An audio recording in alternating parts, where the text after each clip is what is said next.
마르코복음 4장 씨 뿌리는 사람의 비유.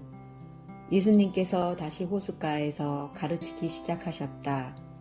너무 많은 군중이 모여들어 그분께서는 호수에 있는 배에 올라앉으시고 군중은 모두 호숫가 무태 그대로 있었다. 예수님께서 그들에게 많은 것을 비유로 가르치셨다. 그렇게 가르치면서 말씀하셨다. 자, 들어보아라. 씨 뿌리는 사람이 씨를 뿌리러 나갔다. 그가 씨를 뿌리는데 어떤 것은 길에 떨어져 새들이 와서 먹어버렸다. 어떤 것은 흙이 많지 않은 돌밭에 떨어졌다. 흙이 깊지 않아 싹은 곧 돋아났지만 해가 솟아오르자 타고 말았다. 뿌리가 없어서 말라버린 것이다. 또 어떤 것은 가시덤불 속에 떨어졌는데 가시덤불이 자라면서 숨을 막아버려 열매를 맺지 못하였다. 그러나 어떤 것들은 좋은 땅에 떨어져 싹이 나고 자라서 열매를 맺었다. 그리하여 어떤 것은 30배, 어떤 것은 60배, 어떤 것은 100배의 열매를 맺었다. 예수님께서는 이어서 말씀하셨다. 들을 귀가 있는 사람은 들어라. 비유로 말씀하신 이유. 예수님께서 혼자 계실 때 그분 둘레에 있던 이들이 12 제자와 함께 와서 비유들의 뜻을 물었다. 예수님께서 그들에게 대답하셨다. 너희에게는 하느님 나라의 신비가 주어졌지만 저 바깥 사람들에게는 모든 것이 그저 비유로만 다가간다. 보고 또 보아도 알아보지 못하고 듣고 또 들어도 깨닫지 못하여 저들이 돌아와 용서받는 일이 없게 하려는 것이다. 씨 뿌리는 사람의 비유를 설명하시다. 예수님께서 또 그들에게 말씀하셨다. 너희는 이 비유를 알아듣지 못하겠느냐? 그러면서 어떻게 모든 비유를 깨달을 수 있겠느냐?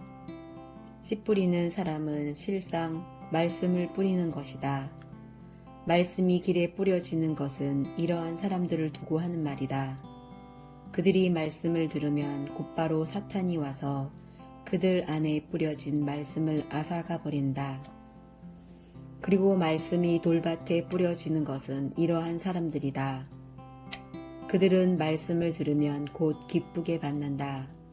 그러나 그들에게 뿌리가 없어서 오래가지 못한다. 그래서 말씀 때문에 환난이나 박해가 일어나면 곧 걸려 넘어지고 만다. 말씀이 가시덤불 속에 뿌려지는 것은 또 다른 사람들이다. 이들은 말씀을 듣기는 하지만 세상 걱정과 재물의 유혹과 그 밖에 여러 가지 욕심이 들어가 그 말씀의 숨을 막아버려 열매를 맺지 못한다. 그러나 말씀이 좋은 땅에 뿌려진 것은 이러한 사람들이다. 그들은 말씀을 듣고 받아들여 어떤 이는 30배, 어떤 이는 60배, 어떤 이는 100배의 열매를 맺는다. 등불의 비유. 예수님께서 또 그들에게 말씀하셨다. 누가 등불을 가져다가 함지 속이나 침상 밑에 놓겠느냐? 등경 위에 놓지 않느냐. 숨겨진 것도 드러나기 마련이고 감추어진 것도 드러나게 되어 있다. 누구든지 들을 귀가 있거든 들어라. 예수님께서 다시 그들에게 말씀하셨다. 너희는 새겨 들어라. 너희가 되어서 주는 만큼 되어서 받고 거기에 더 보태어 받을 것이다. 정령 가진 자는 더 받고 가진 것 없는 자는 가진 것까지 빼앗길 것이다. 저절로 자라는 씨앗의 비유. 예수님께서 또 말씀하셨다. 하느님의 나라는 이와 같다. 어떤 사람이 땅에 씨를 뿌려 놓으면 밤에 자고 낮에 일어나고 하는 사이에 씨는 싹이 터서 자라는데 그 사람은 어떻게 그리 되는지 모른다. 땅이 저절로 열매를 맺게 하는데 처음에는 줄기가, 다음에는 이삭이 나오고 그 다음에는 이삭의 나달이 연근다. 곡식이 익으면 그 사람은 곧 낫을 된다. 수확때가 되었기 때문이다. 겨자씨의 비유. 예수님께서 다시 말씀하셨다. 하느님의 나라를 무엇에 비길까? 무슨 비유로 그것을 나타낼까? 하느님의 나라는 겨자씨와 같다.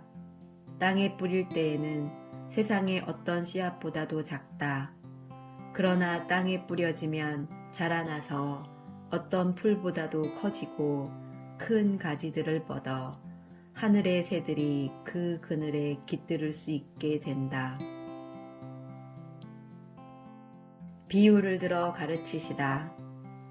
예수님께서는 그들이 알아들을 수 있을 정도로 이처럼 많은 비유로 말씀하셨다. 비유를 들지 않고는 그들에게 말씀하지 않으셨다. 그러나 당신의 제자들에게는 따로 모든 것을 풀이해 주셨다. 풍랑을 가라앉히시다. 그날 저녁이 되자 예수님께서 제자들에게 호수 저쪽으로 건너가자 하고 말씀하셨다. 그래서 그들이 군중을 남겨둔 채 배에 타고 계신 예수님을 그대로 모시고 갔는데 다른 배들도 그분을 뒤따랐다. 그때 거센 돌풍이 일어 물결이 배 안으로 들이쳐서 물이 배에 거의 가득 차게 되었다. 그런데도 예수님께서는 고물에서 베개를 베고 주무시고 계셨다. 제자들이 예수님을 깨우며 스승님, 저희가 죽게 되었는데도 걱정되지 않으십니까? 하고 말하였다. 그러자 예수님께서 깨어나시어 바람을 꾸짖으시고 호수더러 잠잠해져라 조용히 하여라 하시니 바람이 멎고 아주 고요해졌다. 예수님께서는 그들에게 왜 겁을 내느냐 아직도 믿음이 없느냐 하고 말씀하셨다. 그들은 큰 두려움에 사로잡혀 서로 말하였다. 도대체 이분이 누구시기에 바람과 호수까지 복종하는가?